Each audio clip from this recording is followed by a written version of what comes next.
Então estamos gravando agora. Bom, então vamos retomar nosso estudo, né? Que a gente já está nessa perícope já há bastante meses, porque ocorreu alguns contratempos, né? Até mudamos de nome, mudamos de conta, mudamos de tudo no meio dessa lição da vigilância. E a gente está estudando esse trecho. Considerar isso. Se o senhor da casa soubesse em qual vigília vem um ladrão, teria vigiado e não teria permitido ser arrombada sua casa. Por isso também vós estejais preparados, porque na hora em que não pensais, vem o Filho do Homem. Então, a breve revisão, né? A gente viu a questão da casa mental, a gente viu que esse senhor da casa mental é a nossa consciência que precisa estar desperta, né? Para contra esses ladrões íntimos, ladrões externos, né? Para que não se, a nossa casa mental não seja invadida por esses ladrões, né? E no último estudo, a gente entrou na segunda parte, né, no versículo 44, que fala: Por isso também vós estejais preparados, porque na hora em que não pensais, vem o Filho do Homem. Então a gente viu o que, que significa a expressão Filho do Homem, né?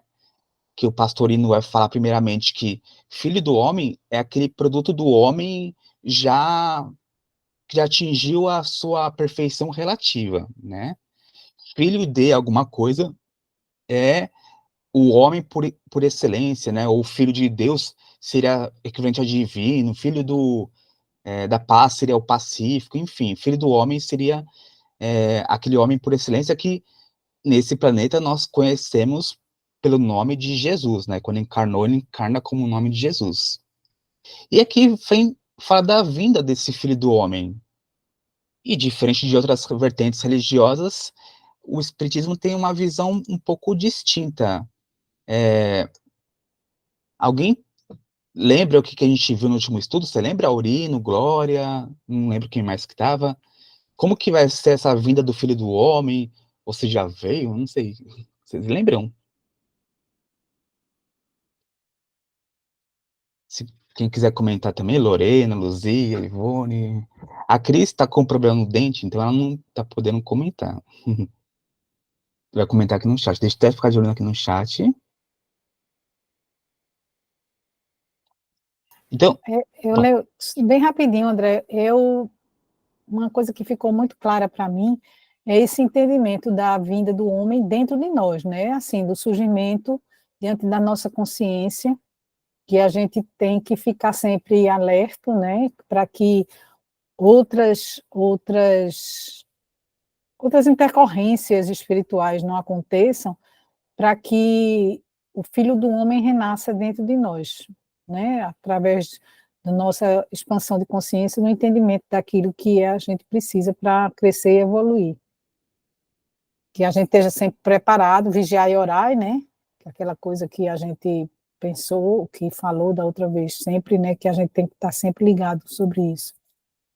Mas, muito rapidamente, né? O resumo. não, perfeito. Bom dia, Mariana. Seja bem-vinda. Você citou um ponto que eu achei interessante, né? Que, assim, porque a gente às vezes costuma ver a vinda do Filho do Homem como algo externo. E pode ser no primeiro momento, mas você fala num ponto interessante, que a gente queria trazer mais para frente, inclusive, né? O Filho do Homem precisa nascer dentro de nós, porque nós somos potenciais filhos do homem, né? Somos nós. Então não adianta Jesus voltar externamente, seja através de uma doutrina, seja através do que for, se aquilo não penetrar e Jesus não nascer dentro de nós, né? Então eu gostei muito, Lorena, quando você disse essa questão. Luzia? Tá me ouvindo bem? Muito bem. Bom, é interessante, quando Lorena falou agora essa questão da consciência, né? Me fez lembrar, filho do homem, é como se estivesse dizendo, qual a sua origem? Você, como filho, origina-se de quem? Então, eu pensei nisso. Obrigada. Isso, é o herdeiro, né? Nós, Sim, a gente ainda não é o filho do homem, a gente ainda é filho do ego, filho do egoísmo, enfim. Mas um dia a gente vai ser esse homem por excelência, né, Mário Jorge? Sim. É, eu nunca entendi essa expressão, sinceramente. Desde pequeno, quando eu era adventista, eu vi essa expressão filho do homem e eu ficava assim voando. Mas agora eu estou começando a compreender aí com esse estudo.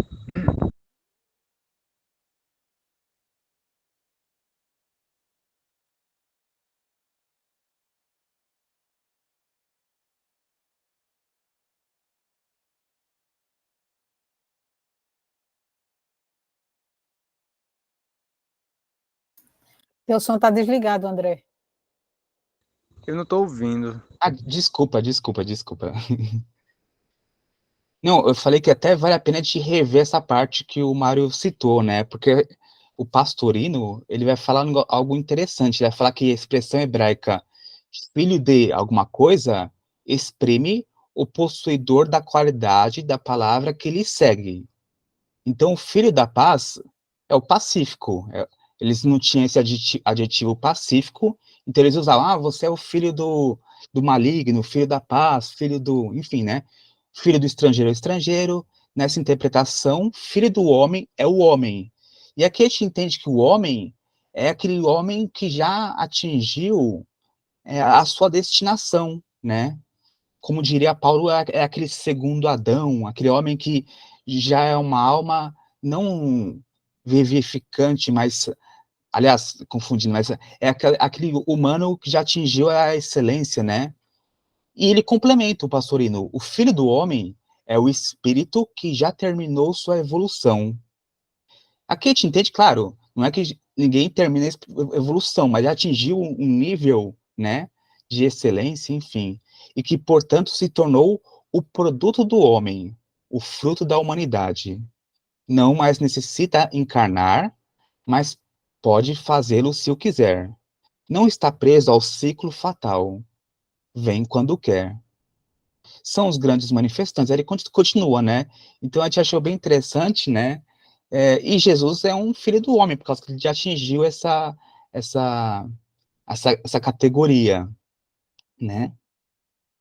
Na semana passada a gente viu essa parte da vinda, a gente trouxe um texto do há 2000 anos, que Jesus, em espírito, vai falar que o cristianismo ia ser soterrado pela ganância dos homens, né? E por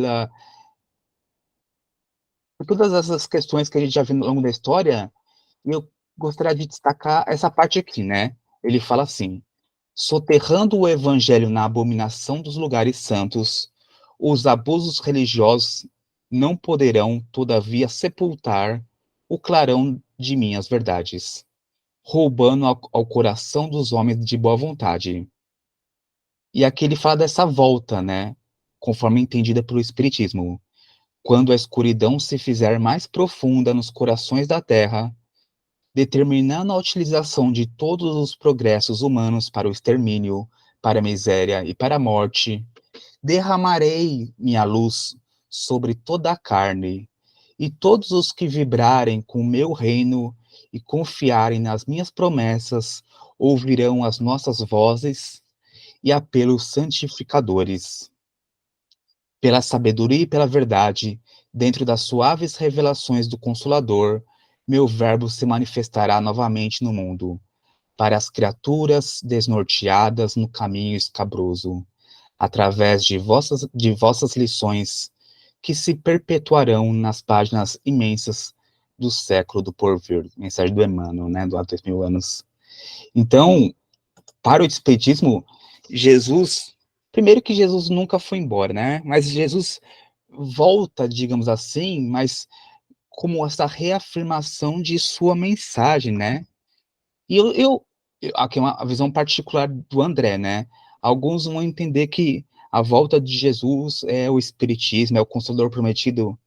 Eu, pessoalmente, acredito que não. Eu acredito que também seja, mas eu acredito que Jesus volte de diversas maneiras, inclusive em meios não religiosos, né? Tudo que aponta para o bem e para o belo, enfim, para tudo que aponta para Deus, de certa forma, é esse derramamento das luzes de Jesus, né? Enfim, que nos apontam, independente da religião, inclusive. Não sei se faz sentido. Esther, bom dia. Bom dia, pessoal. Bom dia. Pai, André, você estava falando e interrompeu? Não, eu concluí. A gente vai voltar nesse tópico. Pode falar. Tá. Não, eu queria fazer um comentário sobre essa questão do filho do homem. Pode? Claro. Esse comentário é do Honório Onofre, no livro Luz Imperecível. O que vem a ser, como ele interpreta essa expressão, ser o filho do homem, né? Ele diz que a expressão filho do homem é comum no Evangelho. Aí ele continua explicando, né? Participando da ascendência divina como filho de Deus, ele, Jesus, como filho do homem, né? Também mostra sua identificação com os processos de aprendizado dos seres, né? Então se coloca, ele se identifica, demonstra que ele vindo aqui no planeta, ele demonstra essa identificação com os processos de aprendizado dos seres, ou seja, toda aquela postura dele frente aos apóstolos, né, a gente vê lá naquele momento que ele está na barca com Simão, Tiago, e ele olha para aqueles espíritos ali, e ele pensa, né, na infantilidade ainda, do ponto de vista da maturidade mesmo espiritual, a maneira como os apóstolos se comportam ali naquele momento da barca, né? Então, eu entendo que o Onofre está se referindo a isso. E aí ele diz, filho representa resultado, consequência. O filho do homem, então, portanto, um produto da evolução humana. O super-homem, o homem por excelência, que amadurecendo seus potenciais, penetra nas linhas de assimilação das revelações espirituais e ajusta-se à sintonia ideal, né, pela utilização de suas reservas do superconsciente, e aí liga-se, assim, diretamente às fontes inesgotáveis da vida maior, evolução humana já realizada a caminho da angelitude. Algo que nos é possível efetivar, dependendo apenas de determinação, de boa vontade e perseverança, de que Jesus é o modelo. E sobre essa questão da boa vontade, a questão 909 do Livro dos Espíritos vai dizer, né, que nós, assim, em outras linhas, de maneira... ele vai dizer de maneira mais eloquente, sobre a questão da vontade, que é bem fácil nós vencermos as nossas dificuldades e aprendermos a encarar a vida do ponto de vista mais espiritual, mas para isso basta-nos a vontade, né? E aí lá fala que é bem fácil, se a gente soubesse tanto que é fácil canalizar a nossa energia da vontade para o alcance dessa postura de olhar a vida aqui no planeta como uma oportunidade. Assim, não está com essas palavras, mas eu que interpreto assim. Então, a gente vê que esse filho do homem também, eu acho bem bacana essa interpretação do Honório, e ele vem ressaltar que essa expressão filho do homem é comum no Evangelho, então é algo que tinha na época, né? Que a gente vai ver muito nos Evangelhos escritos assim, filho do homem. Porque isso está relacionado com aquela mensagem de Jesus, quando ele pergunta, né, aos apóstolos, que dizem os homens? Quem dizem os homens que eu sou, né? Quem? E aí o Honório faz uma interpretação sobre a expressão quem e sobre a expressão que. E ele vai dizer que quem se relaciona com pessoa, quem ele é, quem Jesus é na visão da humanidade, né? Porque nós não tínhamos muita ideia sobre quem era Jesus. Então, ele era rei, ele era um Deus, o que era, né? Então, na ótica, Jesus quis saber, na ótica particular de cada um, o que os discípulos estavam sempre entre as pessoas, ouviam os comentários sobre Jesus, e aí então ele pergunta, quem eles acham que eu sou? Qual é a ideia que eles têm sobre mim, né? E aí a gente vê muitos autores discutindo sobre a constituição física do corpo de Jesus, a forma do seu nascimento, os ensinos dele, a maneira dele ensinar. E aí, nesse momento, a gente volta a atenção para o quê, né? O que é Jesus, né? E aí esquece um pouco do quem. Então, Honório vai ressaltar que o que é transitório e quem é eterno. Então, eu acho essa interpretação dele muito linda, e aí ele coloca lá, para alcançar o âmago do pensamento subjetivo dos discípulos, o mestre indaga deles quanto aos conceitos que sobre ele as pessoas emitiam, né? Então, é um método que Jesus tinha, um método seguro, que ele elege, né? E a partir desse método, ele vai fazendo um exame global, né? E, ao mesmo tempo, genérico, e aí a criatura atinge o específico ou o pessoal, podendo avaliar o alcance de suas metas no terreno da imortalidade. É o cerne da resposta à questão 909 do Livro dos Espíritos, porque enquanto a gente está muito distraído aqui, né, com essa questão, somos filho da carne ou somos uma centelha divina? Então, Jesus era a representação de Deus aqui, né? Allan Kardec vai dizer na questão 625, né, que o Espírito Divino animava Jesus. Então, assim, a gente ainda não olha Jesus como um Deus, de maneira, assim, figurada, que a gente sabe que Deus é único, mas o palestrante Severino, parece que chama Severino, não tenho certeza do sobrenome dele, ele é aí da região de vocês, ele fala muito isso, sobre essa questão da gente... Severino Celestino. Isso, ele tem uma palestra muito importante sobre uma viagem que ele fez, e ele vai explanar sobre o Evangelho de Lucas, lá na região de Jesus, ele foi lá, eu acho, visitar, tem as fotografias dele com a esposa e tal. Então, eu achei bacana quando ele reflete sobre essa questão do Filho do Homem e da maneira como as pessoas, em alguns segmentos religiosos, consideram Jesus como Deus. E ele vai dizer que, realmente, a gente precisa olhar Jesus como um Deus, porque Jesus é a representação de Deus aqui no planeta. Aí ele faz uma reflexão bem profunda sobre a questão 625, eu não me lembro agora em termos mais... assim, fiéis ao que ele diz, né, mas a essência era mais ou menos isso, e essa, bem próxima ao que Honório Onofre diz. Era essa contribuição. Valeu, pessoal, obrigada. Muito boa contribuição, obrigado, Esther. Eu não conhecia essa referência do Honório ao Filho do Homem. E é legal ver que a gente, todos nós... Vou citar a página do livro aqui no chat, viu, Ah, André? tá bom. Ou se você quiser, tira foto e coloca no grupo do WhatsApp também, se você quiser. Ah, sim, tá bom. Você que sabe. Mas a gente vê que nós somos todos potenciais filhos do homem. Inclusive, esse versículo 44, a gente pode interpretar que essa vinda do Filho do Homem não é uma vinda externa, né, mas uma vinda interna. Aqui, quando ele fala, na hora em que não pensais vir o Filho do Homem, pode ser esse estado íntimo dentro de nós, né? Esse estado da evolução que nós alcançamos, né?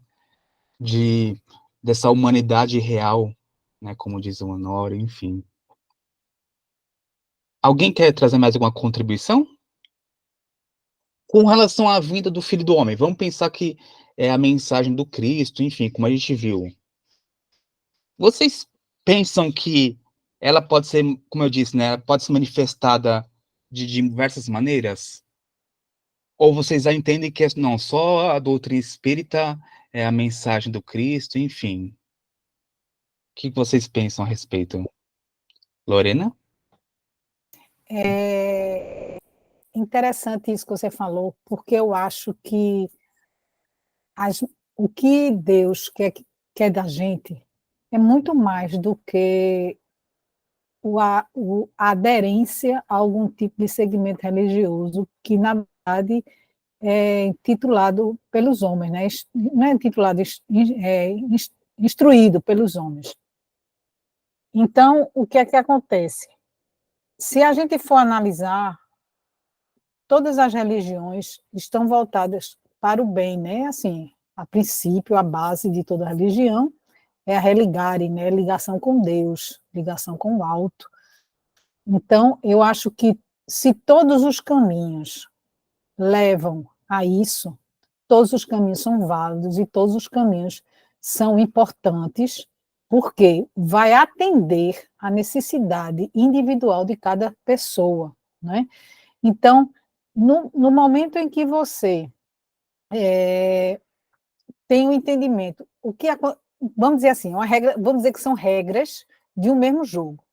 Cada um vai lendo aquela regra para chegar a um fim de ganhar aquele jogo, vamos dizer, entre aspas, né? Ganhar entre aspas.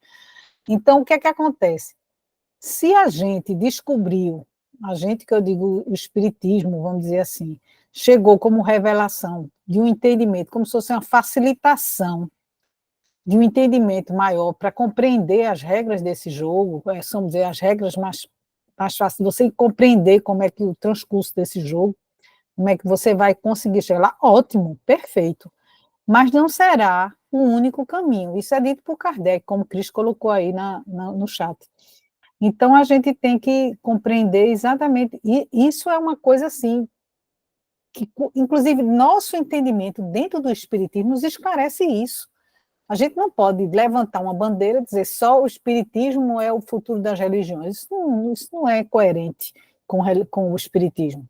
Não é coerente com aquilo que Kardec nos ensinou, né? Nos trouxe como revelação. Então, a gente tem que ter esse discernimento da compreensão exata do que é religião, não é? Que é a nossa ligação com Deus. Agora, cada um escolhe seu caminho. Agora, se todo mundo tivesse usasse esse óculos, vamos dizer assim, vou usar a expressão da visão, né, que eu acho muito boa isso.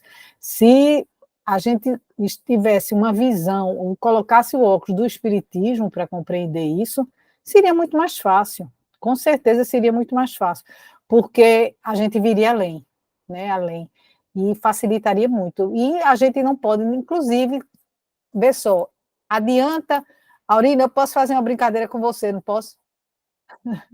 Sim, adianta eu emprestar, eu vou até botar aqui na minha imagem, adianta eu emprestar meu óculos para você, vai adiantar de alguma coisa para melhorar a vista? Não vai. Então, você tem que ter o seu, cada um tem que ter. Eu estou tirando onda com a Aurina porque a gente estava conversando outra vez, né, o problema de visão dele, física, convém ressaltar, né? Então, eu acho que isso é que é importante, cada um tem seus óculos, cada um vai ter sua visão, entre aspas, de enxergar o caminho. Agora que é uma busca individual. Aurina, é com você, meu amigo. Desculpa a brincadeira, viu? não, em absoluto, Lorena. Mas eu acho que na prática, é uma parábola, uma comparação, né? Uma metáfora, na verdade, na prática de você compreender o entendimento sobre isso. Não adianta a Mas gente trocar de... não há motivo de se desculpar. Mas eu também penso nessa linha sua, Lorena. Eu também me questiono muito quando eu leio que o Espiritismo, como doutrina, está pronta e acabada. Eu me lembro, nas minhas leituras, que nós, espíritas dos anos 20, dos anos 30, 920, 930, ainda eu não estava ainda encarnado, nós víamos como livro único de estudo o Livro dos Espíritos. E quando um espírito ia estudar, um espírita ia estudar Novo Testamento, as palavras de Jesus, ele era logo taxado como protestantizante. Era muito interessante. E hoje nós vemos um aprofundamento da compreensão dos textos do Novo Testamento a doutrina espírita. Mas ainda insistimos em dizer que há 3 revelações e a terceira é última, pronta e acabada. E não, como você muito bem desperta aí em nós, são degraus de desenvolvimento espirituais. Eu vejo assim.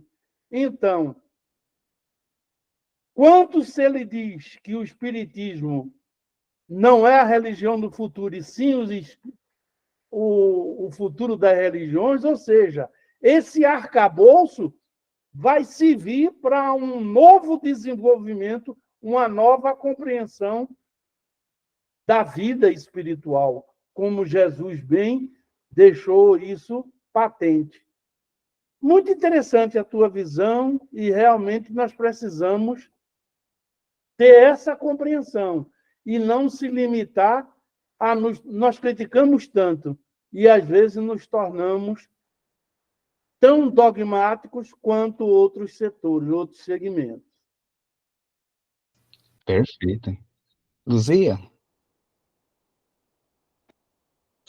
Interessante essa questão que foi falada com relação ao Consolador prometido. Né? Por que a doutrina espírita ela é também chamada de Consolador prometido? E aí, quando a gente vai estudar aquela passagem, se me amais, guardai os meus mandamentos, e eu rogarei ao Pai, ele vos enviará outro Consolador, como está no Evangelho de João, acho que é capítulo 14, versículo 26, o Consolador ele tem uma proposta bem interessante, né? Porque, conforme o Cristo disse, o Consolador ele traria a lembrança do que já foi ensinado, ele ensinaria coisas novas, mas ele, enquanto Consolador, essência, aí ser espiritual, ele ficaria eternamente conosco. Ou seja, ele estimularia o nosso entendimento no tocante à nossa essência. O ser espiritual que nós somos. E esse ser espiritual que nós somos também estaria levando a mensagem consoladora do Cristo, né, a mensagem por excelência dele, através desse momento a mais pedagógico na humanidade terrestre, que é conhecido como terceira revelação. Então, esse Consolador, ele levanta mais um pouco aquele véu de tudo que para nós ainda está encoberto e de tudo que ainda está. Porque, como o Cristo botou aí, na Gênese, Kardec cita essa frase, Leon Denis também cita essa frase no livro Cristianismo e Espiritismo, quando ele diz que a doutrina espírita ela não é a religião do futuro, mas ela é o futuro das religiões, porque ela vai começar a ter um entendimento da ação desse Consolador.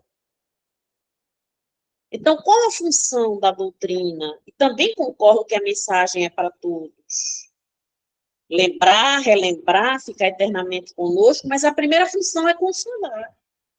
Porque assim é o Evangelho do Cristo. A primeira proposta do Evangelho do Cristo é a consolação. Depois Jesus trabalha reerguendo, estimulando a proposta do bem, do caminhar, né? E no final, Jesus também vai esclarecendo.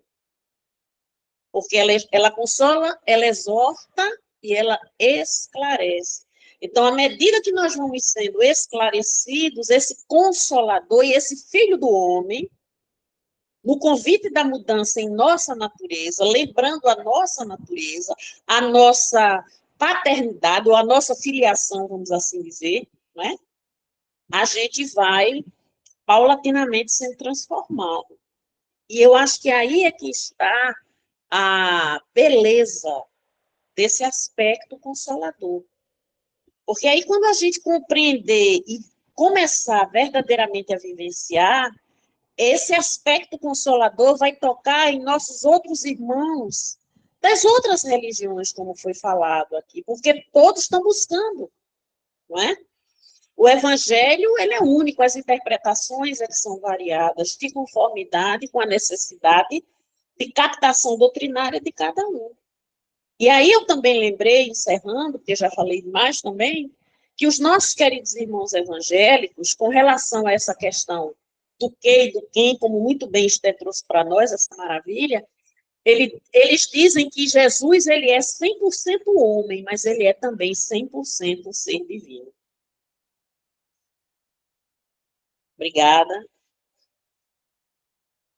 Muito bom.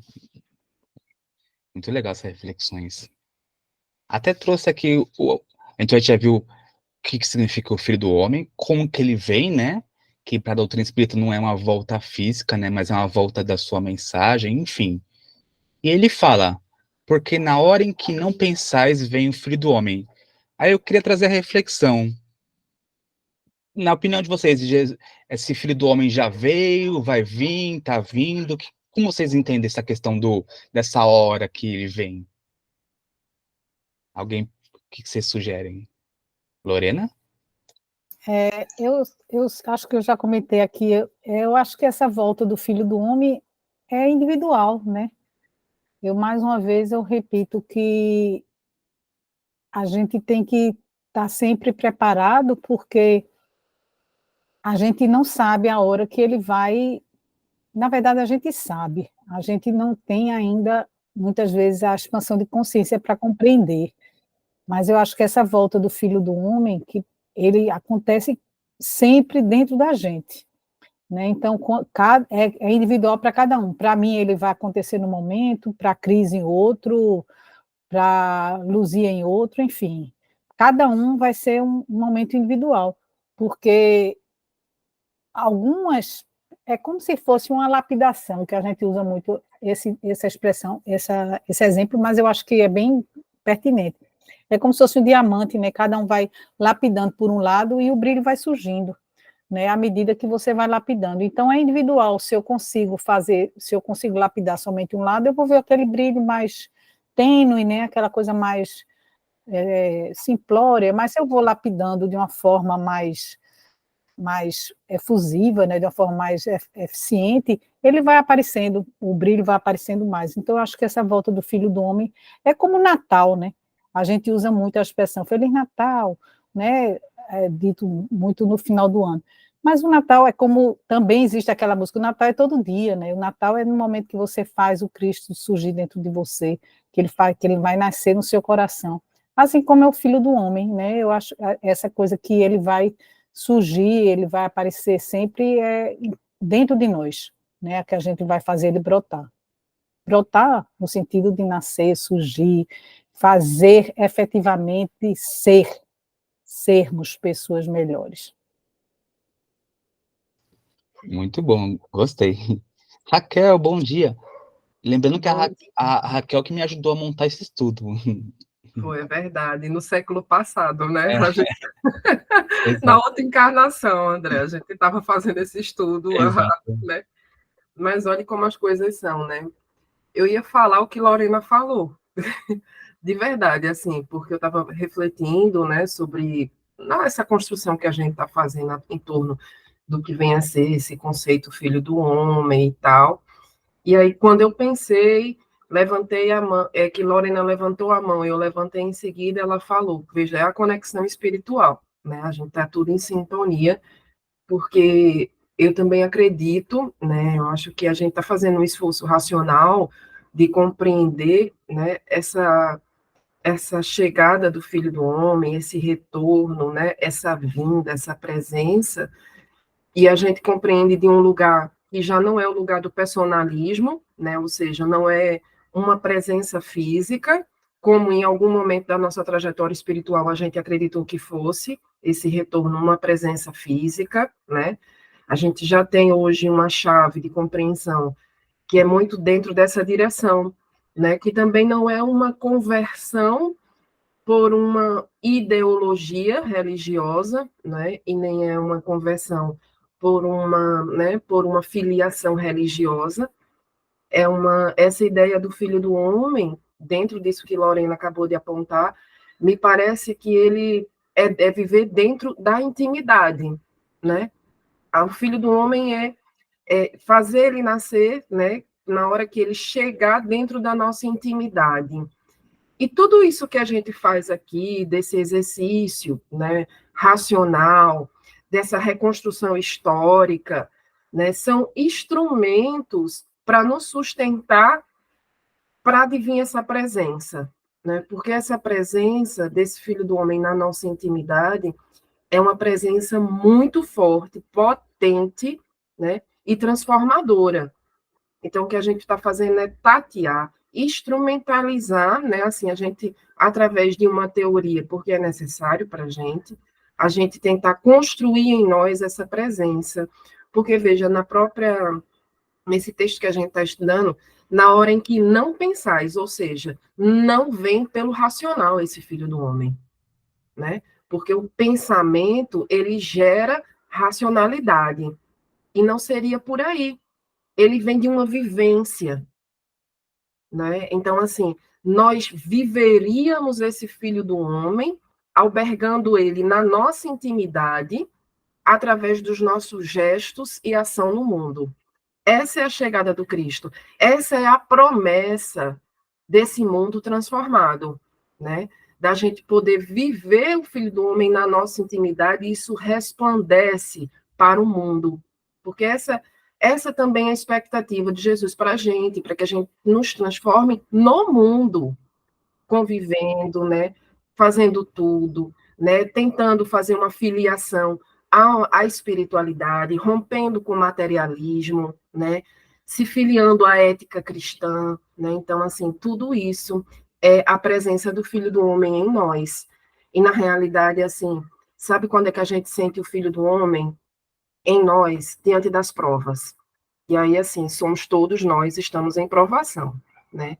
Então, é quando a gente está sendo testado ali na nossa fé, na nossa resiliência, na nossa compreensão, na nossa humildade de não poder alterar as coisas, o Filho do Homem chega em nós, não é? E aí basta ele estar ali, e aí ele dá essa possibilidade da gente viver ele na sua plenitude, né? Porque para a gente essa é a possibilidade da experiência no sofrimento, na dor, porque um dia também nós viveremos o Filho do Homem na alegria e na felicidade, né? Então, o caminho para a gente ainda passa pela provação, né? Para a gente testar e despertar em nós essas virtudes que o Filho do Homem representa. Nossa, muito bom. O Filho do Homem vai nascer durante a noite, né? Como Jesus também nasceu à noite, a nossa noite íntima, Jesus também, o Filho do Homem vai nascer em nós, né? Muito bom. A gente estava estudando ontem no outro NEP, o Brito está aqui presente, essa questão da função das dores, né, das dificuldades, né, que cria esse terreno fértil para essa sementinha, né, dessa volta. E é verdade o que vocês disseram, concordo plenamente. Esther? Oi, pessoal, eu tenho outra visão sobre essa questão aí do... Claro, fique à vontade, pode expor. Se o senhor da casa soubesse em qual vigília vem o ladrão, teria vigiado e não teria, nesse trechinho, não teria permitido ser arrombada a sua casa. Esse trecho que eu quero comentar é fundamentado no capítulo 5, intitulado Lutas pelo Evangelho, do livro Paulo e Estevão.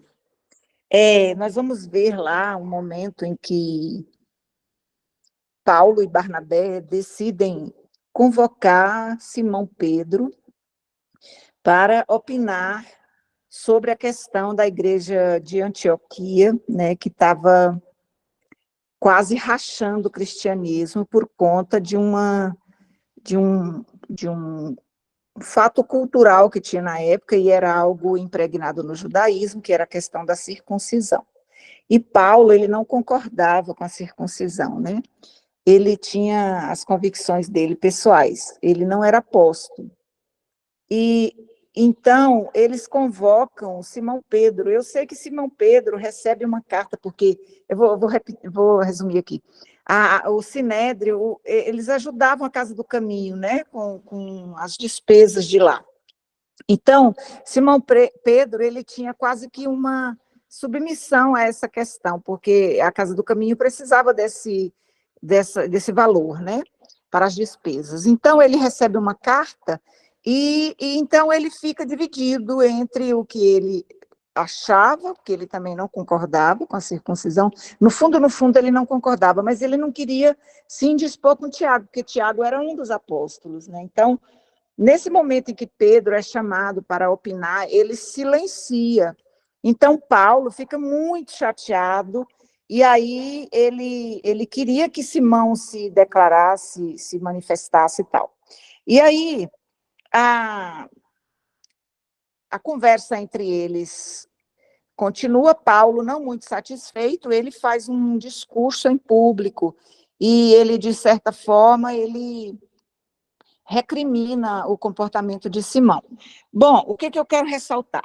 No meio da conversa, está escrito assim no capítulo, eu vou ler ipsis literis, como está aqui. E ante a atenção profunda de Paulo e Barnabé, o bondoso companheiro continuava: sabemos, olha só isso, sabemos que Jesus não deixou uma solução direta ao problema dos incircuncisos, que era, para mim, essa questão aqui, podemos muito bem fazer uma analogia com a questão da casa, né? Seria os dogmas, as regras, etc. Mas, continuando a leitura, mas ensinou que não será pela carne que atingiremos o reino de Deus, né? E olha só a explicação que ele dá. E sim pelo raciocínio e pelo coração. E aí continua: conhecendo, porém, a atuação do evangelho na alma popular, o farisaísmo autoritário não nos perde de vista, e tudo em vida por exterminar a árvore do evangelho, que vem desabrochando entre os simples e os pacíficos. É indispensável, pois, todo o cuidado de nossa parte, a fim de não causarmos prejuízos de qualquer natureza à planta divina. Eu acho que essa questão do raciocínio é muito importante para nós, que já atingimos a razão, os espíritos que já estão no planeta de expiações e provas, já atingimos a razão. Então, o raciocínio é imprescindível para que nós possamos fazer as nossas opções diante de todas as oportunidades que nos apresentam. E se nós lermos também uma dissertação que tem no Livro dos Médiuns, uma dissertação sobre, eu vou pegar aqui e já falo, sobre a questão do médium, já que somos todos médiums, a interpretação é sobre os tipos de mediunidade, qual é a melhor e se existem médiums mais fortes. Então, tem uma dissertação, são 2 dissertações no Livro dos Médiuns. Então, essas dissertações, no capítulo 19, deixa eu achar aqui rapidinho, uma no capítulo 20 e a outra no capítulo 19. Os itens são o 225, que vai dizer do capítulo 19, dissertação que está no item 225. O título dela é... Ai, meu Deus, cadê o título? O título dela é assim: Dissertação de um Espírito sobre o papel dos médiuns. E aí ele vai fazer toda uma reflexão sobre a maneira como nós vamos adestrar esses dons que nós temos, né? E a outra dissertação, no capítulo 20, ela vai dizer: Dissertação de um Espírito sobre a influência moral. Como é que é o desenvolvimento da mediunidade quando se relaciona às questões morais do médium. Uma vai ressaltar a maneira como vamos adestrar a nossa mediunidade, e à medida que vamos adestrando e vamos assumindo as atividades na seara do mestre, de maneira com boa vontade, com dedicação, com devotamento, esse dom, ele tende a se desenvolver mais. Aí que eu acho que entra também a questão do raciocínio. Aí ele vai falar lá que Os espíritos têm muita dificuldade quando não tem opção de um instrumento mais desenvolvido e eles precisam utilizar de um médium com pouca experiência, com parcos conhecimentos, e a gente sabe que o conhecimento é um acúmulo de vivência nas várias reencarnações, e aí eles precisam decodificar isso, e eles sentem muita dificuldade, eles escrevem isso no livro dos médiuns, né?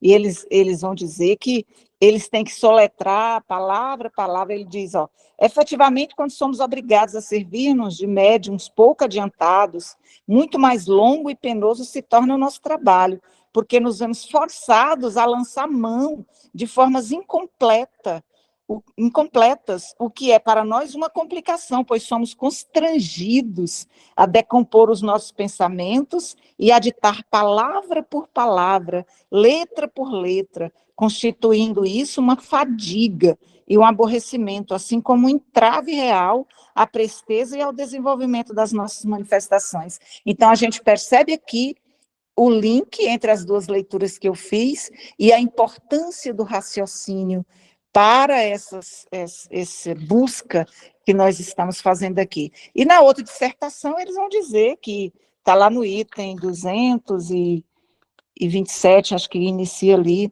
ele vai dizer que essa mensagem precisa alcançar as pessoas também as pessoas mais intelectualmente mais desenvolvidas, porque são as que têm mais dificuldade de desenvolver a humildade e aceitar que, além de nós e dessa nossa realidade aqui, há um Deus maior e há uma realidade espiritual. Então, são leituras muito profundas, que a gente precisa ler com muita atenção. Então, penso também que quando não pensar, está mais relacionada à questão surpresa, né? Se a gente está muito desatento, aí quando a gente menos esperar, a nossa casa vai ser arrombada, ou seja, nós vamos estar no mundo espiritual, observando que falhamos, né? Então, é bem importante a gente dar uma lida nessas duas mensagens que eu citei aqui, porque eu considero muito a questão do raciocínio. Aí nós vamos, mas se a pessoa for analfabeta? Bom, aí tem que ver toda uma realidade, porque quem sabe se aquela pessoa está analfabeta hoje, mas por questões de expiação e não teve oportunidade e tal, mas é um espírito que tem uma bagagem. Nós sabemos que todos nós que estamos reencarnados aqui na Terra já temos uma bagagem de muitas reencarnações. Então, ele vai dizer, Divaldo e Raul Teixeira vai dizer, há médiuns e mediunidade. Então, eu acho que se todos nós somos médiuns, para nós atingirmos essa consciência que Jesus veio trazer, né, com a vinda dele, da realidade espiritual do reino de Deus, essa busca, nós vamos precisar, sim, do raciocínio, do coração, conforme nos ensina Paulo lá no discurso dele, no livro. Obrigado, pessoal. Chega por hoje, já falei demais. Obrigado você. Tentando conciliar, né, eu entendi o ponto de vista da Raquel, agora da Esther, né, eu acho que os dois são importantes, é claro, né, mas eu acho que o que a Raquel quer dizer é o seguinte, pensando naquela escadinha da Alcione, né, o conhecer é o primeiro passo, então é intelectual, né, é preciso conhecer, meditar, bem intelectual, mas tem o passo do sentir, né, precisa ser coração, te ver que próprio, por exemplo, Jesus, ontem mesmo eu estava estudando isso, se o Theo Brito quiser comentar depois, né, Jesus encontrou terreno muito mais fértil naqueles que não eram os mais inteligentes, né, porque já estavam com preconceitos, orgulhos, né, e às vezes o evangelho tem essa facilidade naquelas pessoas que não necessariamente são os mais cultos. Paulo, por exemplo, já citou Paulo e Estevão, a única cidade onde Paulo não conseguiu fundar uma igreja é Atenas, né, que era só intelectualismo, né. Aí eu lembrei da fala da Narcisa nos Mensageiros, que ela fala o seguinte, vou colocar aqui, ó, né.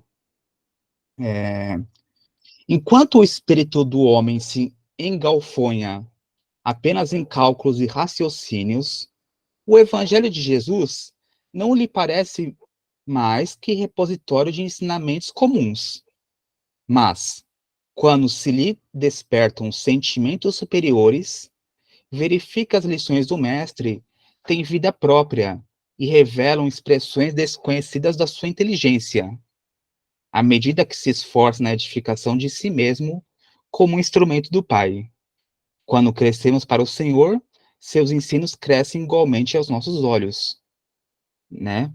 Enfim, eu acho que a parte intelectual é importante, como disse a Esther, com certeza, né? É importantíssimo, né? Mas eu acho que a gente consegue ver a manifestação desse filho de homem, do homem em nós. Eu concordo mais com a Lorena, não, com a Raquel nesse sentido, mas no coração. Não que não haja a importância do raciocínio, com certeza. Mas a gente vê que pessoas que às vezes não têm tanto cabedal intelectual já conseguem manifestar esse filho do homem muito mais do que, enfim, né? Então, por exemplo, a gente vai ver um caipira lá de Pedro Leopoldo que já vivia em certa medida esse filho do homem, né? E contagiando, e não é aquela pessoa que falava bonito, não é pessoa muito culta, né? Enfim.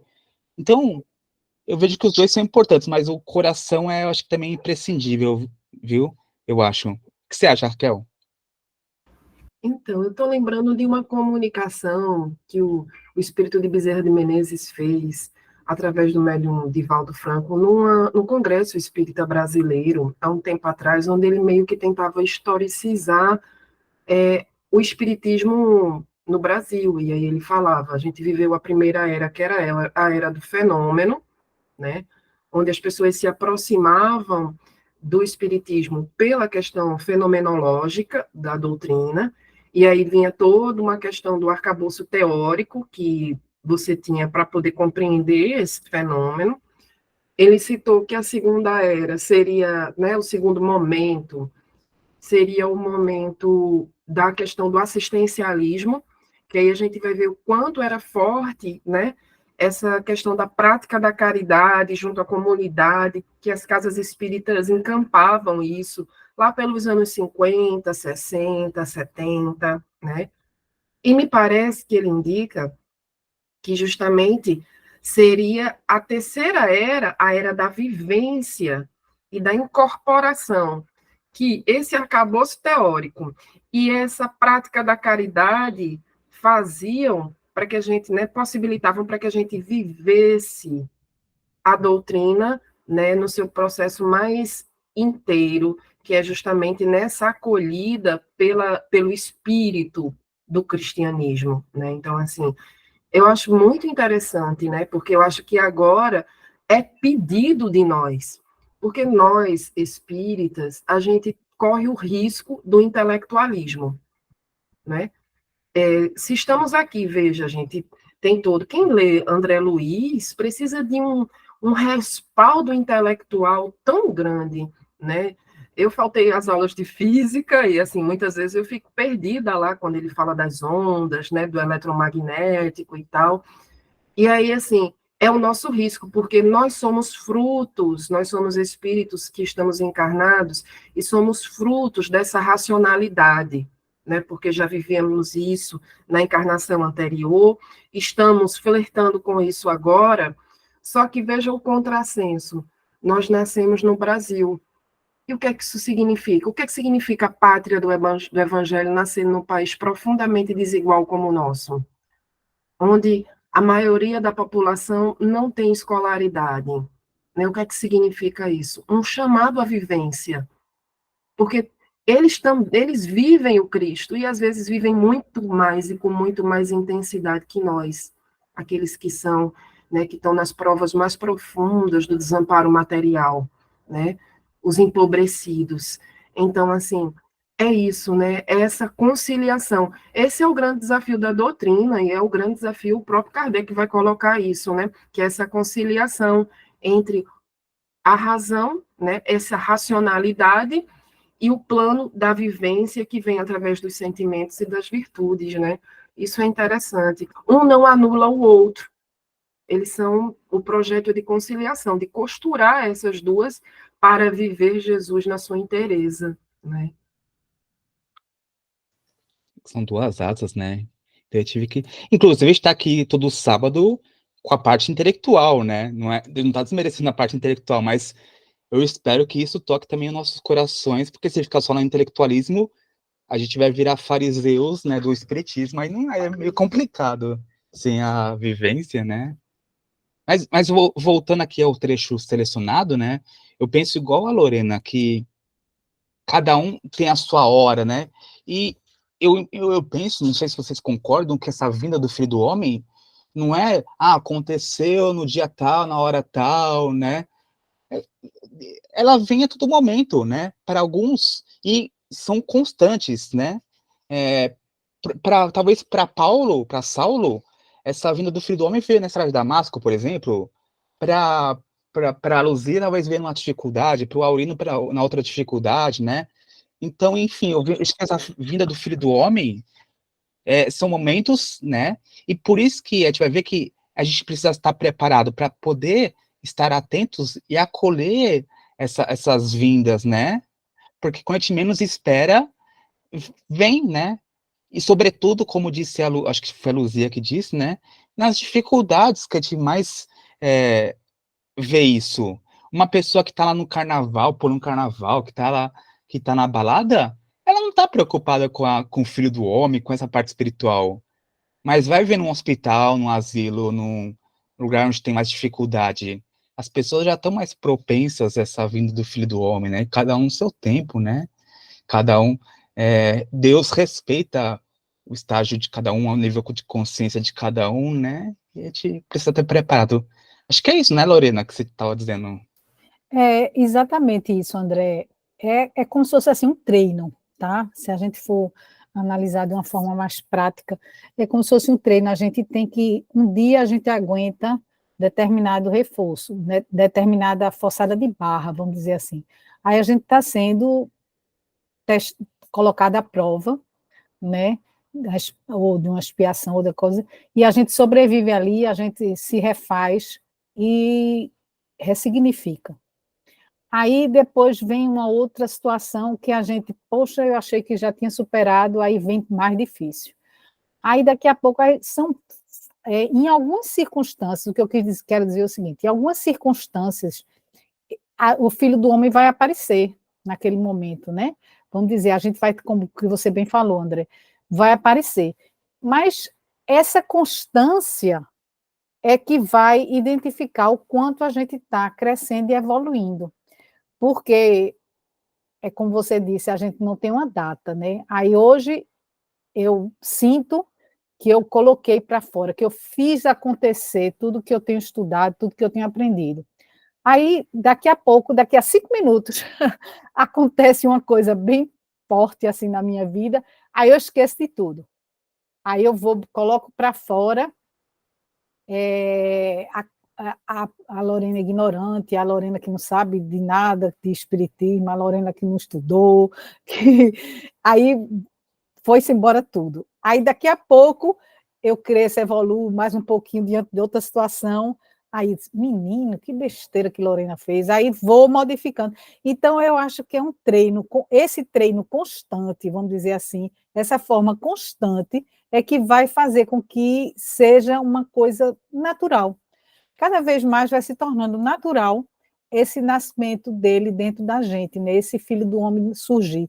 Então, essa constância, claro que se a gente está aqui nesse mundo de provas e expiações, a gente vai sempre ser provado, vai sempre acontecer situações. Não vai ser uma coisa que vai ser sempre acontecer da noite para o dia, né?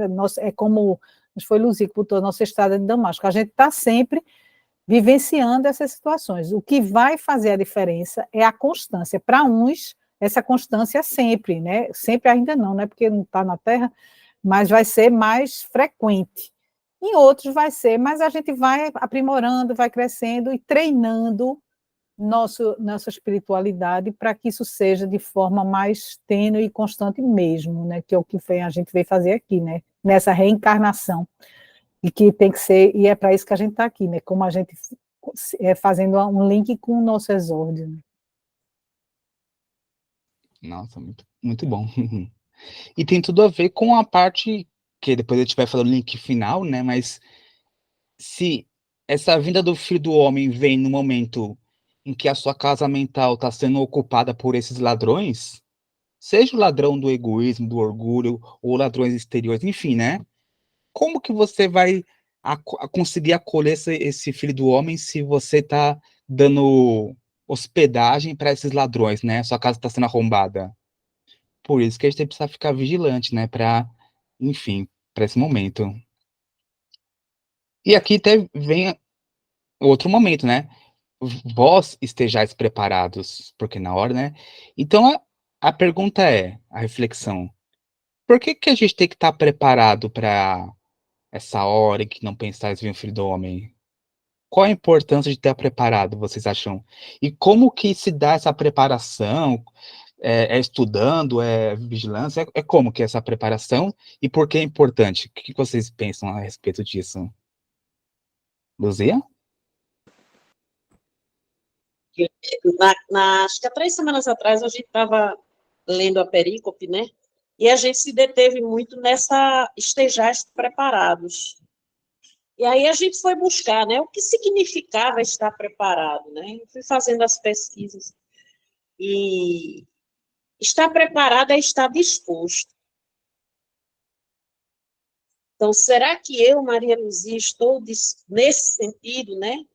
Será que eu fiz a minha preparação realmente? Se eu estou bem alicerçada e estou disposta na hora que o Filho do Homem chegue, ou na hora que o Filho do Homem venha?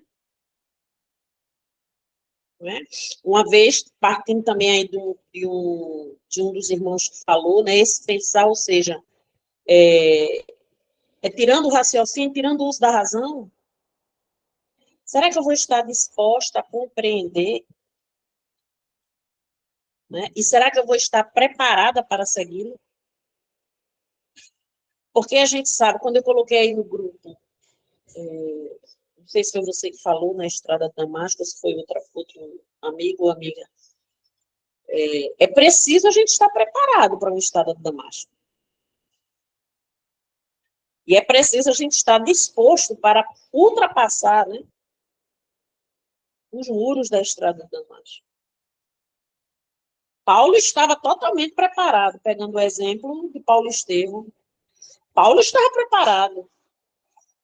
Mas quando ele chegou diante dos portais, ou diante da entrada da Estrada de Damasco, aquela preparação anterior que ele tinha, o motivo que o levava, no sentido da preparação, o motivo que o levava a Damasco, caiu por terra. E aí, quando Cristo aparece a ele, ele dá um outro motivo. E aí, de estar buscando os cristãos, porque ele não entendia a mensagem até então, ele passa a compreender o Cristo, e aí ele vai viver uma outra disposição. Então, é muito interessante vós estejais preparados. Preparados para quê? A gente também pode perguntar. Eu preciso estar preparada para quê? Então, eu fiquei pensando nisso, irmãos e irmãs. Obrigada. Estar preparado para quê? E como podemos nos preparar, né? É estudando bastante, é praticando a caridade, é orando, enfim, a gente pode também refletir sobre esse trecho. Aqui eu até trouxe um trecho, né, que eu pensei, é o mesmo do Há 2000 anos, que ele fala assim, né, quando a escuridão se fizer mais profunda, já leu esse trecho, nos corações da terra, determinando a utilização de todos os progressos humanos para o extermínio, para a miséria e para a morte, derramarei minha luz sobre toda a carne. E todos os que vibrarem com o meu reino, ou seja, a importância de estar preparado no sentido de vibrando numa sintonia boa, né, e confiando nas minhas promessas, a confiança, para poder ouvir as nossas vozes, né, vozes no plural, né. Aqui eu entendo que são vozes, sejam dos espíritos, sejam vozes dos encarnados, né, enfim, e apelos santificadores, né, esses apelos que nos vêm nessas estradas de Damasco. Então, eu penso que essa preparação é para a gente estar atento, né, a esses chamados, enfim, essas visitas do alto que nos acontecem periodicamente, né? E, opa, Luzia, vai lá. E o que é interessante, André, rapidinho, quando tem aí, né? Ouvirão as nossas vozes. A gente tem que estar muito atento, porque a própria doutrina nos ensina, né, que vozes existem, não é? Há trilhões, vamos assim dizer, Mas muito mais do que qual isso, voz a gente gente. sintoniza, né? Em qual voz sintonizamos? Qual é a voz que nós estamos escutando? O que né? O que me faz lembrar também João Batista, quando ele diz, né, quando o texto diz claramente que ele era a voz que clamava no deserto. Então, muitas vezes, a voz do Cristo, esse encontro, esse momento, ele vai clamar em um momento que nós estejamos em um deserto. Em um deserto físico, em um deserto no sentido de solidão, em um deserto emocional. Né? Então, qual é a voz que nós vamos escutar? Quais são os apelos? E aí, na mensagem, retrata muito bem que as vozes e os apelos são vozes e apelos santificantes. Né? Ou seja, de uma esfera mais alta, de uma esfera superior, sempre nos conduzindo ao mais alto, à nossa evolução espiritual, que mesmo que seja lenta e paulatina, ela vai ocorrendo a todos os instantes. Obrigada. Nossa, perfeito, porque vozes nós temos muitos, né? Apelos do mundo também, mas será que são esses santificadores, né? A gente já está acostumado muito com os apelos da materialidade, enfim. Eu trouxe também um texto que eu achei interessante do Emmanuel, né? Eu e a Raquel trouxemos. Eu até coloquei o nome, Estejais Preparados. Que ele fala dessa questão, né, do interesse do homem, enfim. Alguém poderia ler?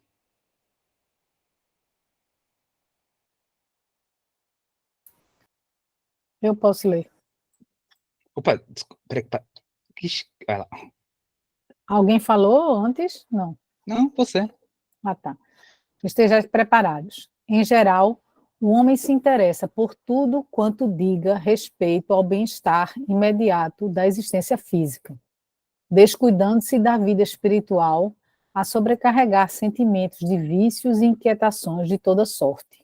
Enquanto lhe sobra tempo para comprar aflições no vasto noticiário dos planos inferiores da atividade terrena, nunca encontra oportunidade para escassos momentos de meditação elevada. Fixa com interesse as ondas destruidoras de ódio e treva que assolam nações, mas não vê comumente as sombras que o invadem, vasculham os males do vizinho e distrai-se dos que lhes são próprios. Pronto. Não, continua, né? Não cuida senão de alimentar convenientemente o veículo físico, mergulhando-se no mar de fantasias ou encarcerando-se em laços terríveis de dor que ele próprio cria ao longo do caminho. Depois de plasmar escuros fantasmas e de nutrir os próprios verdugos, clama, desesperado, por Jesus e seus mensageiros. O mestre, porém, não se descuida em tempo algum e, desde muito, recomendou vele cada um por si na direção da espiritualidade superior. Sabia o Senhor quanto é amargo o sofrimento de improviso e não nos faltou com o roteiro, antecedendo-nos a solicitação há muitos séculos. Retira-se cada um dos excessos na satisfação egoística, fuja ao relaxamento do dever, alige as inquietações mesquinhas e estará preparado à sublime transformação. É um texto do Vinha de Luz, capítulo 23, Francisco Xavier, por Emmanuel. De Emmanuel por Chico. Obrigada. Menina, esse texto resumiu tudo que a gente falou até agora. Porque eu trouxe assim por causa que assim, ó, a gente não tá preparado às vezes para ouvir esses chamados, né? A gente tá preocupado com o bem-estar imediato da existência física, a gente descuida dessa parte espiritual. Então, nossos ouvidos ainda não estão ainda às vezes, um pouco aptos, mesmo que a gente estuda, ó, a gente tá aqui todo sábado estudando, acho que todo mundo aqui também tem outros cursos, enfim, mas a gente ainda ouve muito mais as vozes do mundo, né, os cantos de sereia a nos iludir do mundo, né, do que as vozes do alto, né, então a gente tá preocupado com o bem-estar, enfim, e aqui eu acho que ele dá esse chamamento ele puxa nossa orelha nesse sentido, né, desses É, interesses. de a gente só procurar quando vem a dor, né? A gente Isso. está sempre ligado nos noticiários, nas coisas da matéria, né? Mas aí a gente vai seguindo o fluxo, né? Vamos dizer assim, na matéria, e se descuida da vida espiritual. Aí, de repente, pá, vem a dor, vem um momento de reflexão que a gente precisa, e a gente para, né? É aí que a gente precisa parar, mas uma coisa é certa, a gente jamais pode perder a fé, porque ele, lá do alto, jamais se descuida de nós, mesmo com nossos, vamos dizer assim, mau comportamentos, entre aspas. Adaptando aos ensinamentos que a gente faz com a criança, de ser mal comportado, mas a gente nunca deixa de ser mãe, deixa de ser pai, né? É assim que ele cuida da gente lá de cima. Apesar de tudo, a gente tem que manter a fé, e a certeza, e saber da certeza do amparo dele. É isso aí. Nosso tempo deu certinho. Aí na semana que vem a gente encerra, pessoal. Aí a gente trouxe um texto sobre a importância da vigilância, de estar atento a essa questão de ouvir essas vozes do alto, né? Enfim, só para a gente encerrar e depois a gente faz a conclusão, né? Com a questão da casa ser arrombada, da importância de a gente estar vigilante para quem está recebendo na nossa casa mental. São os ladrões ou não, né? Porque a gente precisa ter essas visitas do alto precisam encontrar nossa casa, de certo modo, acolhedora, né? Não adianta a gente abrir a porta para os ladrões e fechar para os chamamentos do alto, né? Então, acho que e aí a gente já vai concluir esse trecho que está nesses últimos meses, mas que é muito importante, na minha opinião, né? De estar sempre vigilante, estar sempre preparados, enfim. E a gente pode conversar também outras formas de estar preparado, como disse a Maria Luzia, né? Da boa vontade, enfim, o trabalho no bem é uma forma de estar preparado, porque te vibra no bem, né? A prece é uma forma de estar preparado, enfim, temos diversas formas possíveis de nos prepararmos, né, para essa, eu diria, não essa hora que não é a hora que vem o filho do homem, mas horas no plural, né, porque eu percebo que são vários momentos, né, que a gente recebe essa visita do alto, esses clamores nos chamando, né. Alguém quer fazer algum comentário final, alguma consideração? Não? Então, alguém gostaria de fazer nossa prece final? Ó, o João apareceu, tá? Ele vem na hora da prece. Vá, Joãozinho, faça a Eu prece. estou adorando essa reunião com essas posições aí a respeito, né, dessa frase que do Filho do Homem, né? Eu achei espetacular. Eu acho que tudo que nós falamos aí, né, está perfeitamente enquadrado nesse sentimento do Filho do Homem, né? Eu achei interessante quando ele diz, os fariseus perguntam a ele, como é que você tem menos de 50 anos, já conheceu Abraão? Ele fez, eu, eu estava lá com ele. Aí, isso é muito interessante. Antes que Abraão Mas, fosse, eu sou, né? eu sou, meu amigo. Então, eu acho muito interessante isso, e isso me levou só numa frasezinha, num parágrafozinho do livro Pensamento e Vida, né? Do primeiro capítulo, O Espelho da Vida, em que Emmanuel trata da seguinte maneira, como se ergue-se na terra para Deus, sob a égide do Cristo, a feição do diamante bruto, que, arrancado ao vento obscuro do solo, avança com a orientação do lapidário para a magnificência da luz. Então, a gente ainda estamos sendo lapidados, né? A realidade é isso, né? Nós estamos sendo lapidados ainda. A gente, porque continuamos ainda querendo dar saltos na nossa vida, né? Por conta aí das paixões, e uma característica muito grande em Saulo, foi citado aí Saulo, é que Saulo tinha um grande conhecimento, mas ele tinha uma grande paixão. E a paixão dele não era domesticada, não era orientada. É como se fosse um cavalo de corrida. Se você não orientar ele, você não ganha a corrida. Mas se você soltar, também ele não tem validade nenhuma. Então, Saulo tinha um conhecimento, mas aquele conhecimento dele estava sem validade, por conta das paixões que ele estava envolvido. Mas para isso foi preciso que tocar ele, né? Foi preciso chegar ao lapidário naquele momento ali, tá certo? Para que ele pudesse, então, guiar aquela paixão dele. Então, quando ele encontrou o alvo, ele realmente usou bem a paixão dele. Que todos nós devemos ter paixão na nossa vida, mas devemos também ter o controle dela. É o mais importante. No momento que você deixa o controle sair de nós, né, acontece o que está acontecendo pelo mundo afora, seja ela de qual momento for. Tá certo? Então, era somente isso que eu queria falar. E você quer aproveitar e falar a prece prece também? Se você quiser. Vamos fazer a prece, né? Vamos fazer a prece mais uma vez. Vamos elevar nosso pensamento a nosso Pai Celestial. Agradecer por esse dia de hoje, né? Por estarmos aqui ainda encarnados a caminho, né, do nosso melhoramento, buscando nessas literaturas maravilhosas deixadas aqui por esses fabulosos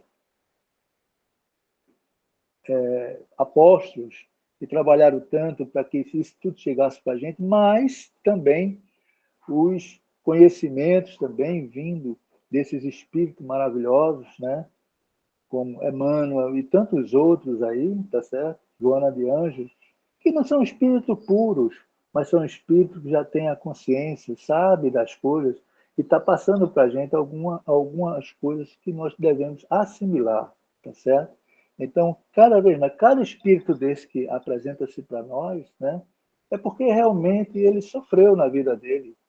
E hoje ele está realmente vendo que realmente é preciso para a gente se melhorar. A exemplo de André Luiz, né, que fez a sua prece, quando ele fez a oração dele, ele foi socorrido. Mas, vamos lá, a gente está aqui, tudo isso que nós fazemos aqui, nesse trabalho, não deixa de ser uma prece, uma rogativa, para que a gente continue esse trabalho. Então, pedir a Deus que nos ampare, nosso Mestre amado Jesus, e toda a espiritualidade, que sempre, sempre esteve conosco nesse trabalho. Nossos mentores, que sempre nos orientam, em cada um de nós. Não pense que vocês que estão sós, não. Eu estou aqui, eles estão aqui. Vocês estão aí, eles estão aí. E fazendo com que os nossos pensamentos façam exatamente, que não seja obtuso, mas que se abra para novas informações. Porque esta doutrina continua. Ela não para, ela não tem ponto final. Foi isso que deixou bem claro o Consolador. Então, agradecendo mais uma vez, que tenhamos um fim de semana e um próximo início de uma semana com muita paz. Assim seja. Que assim seja. Que assim seja. Bom final de semana para todos. Seja Assim gratidão, seja. pessoal.